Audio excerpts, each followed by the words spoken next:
why doesn't Israeli Hebrew sound Semitic at all? אנחנו לא נוכל לחיות בארץ הזאת עם איסלאמו-נאצי אחד שכזה נשאר בעזה. Do you think because it wasn't created by someone who was Semitic? Yes, I said created. Let's get into it. So modern Hebrew, or Israeli Hebrew, has only been around for around 150 years or so. Before that, ancient Hebrew, or biblical Hebrew, was a non-spoken language for around 2,000 years. It was mostly used liturgically, so for prayer and for sacred texts, and sometimes in poetry or literature, but it was not spoken at all. In fact, the Talmud was not even written in Hebrew. It was written in Aramaic. So when was Hebrew revived to what we hear today? So the revival of Hebrew as a spoken language is largely attributed to a Russian dude named Eliezer Yitzhak Perlman.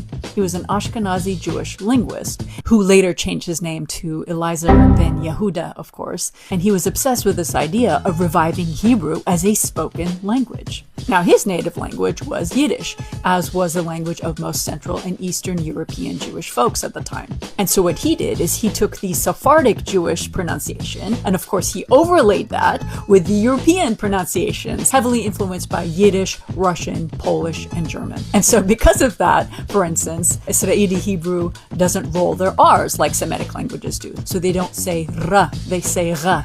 For instance, like Israel, right? And so that's why they sound more German, for instance, when they say hummus instead of hummus. Another example is they don't have the Semitic sound ah. Instead, they have to say ah, because they don't know how to say ah. So instead of saying aliyah, they say aliyah.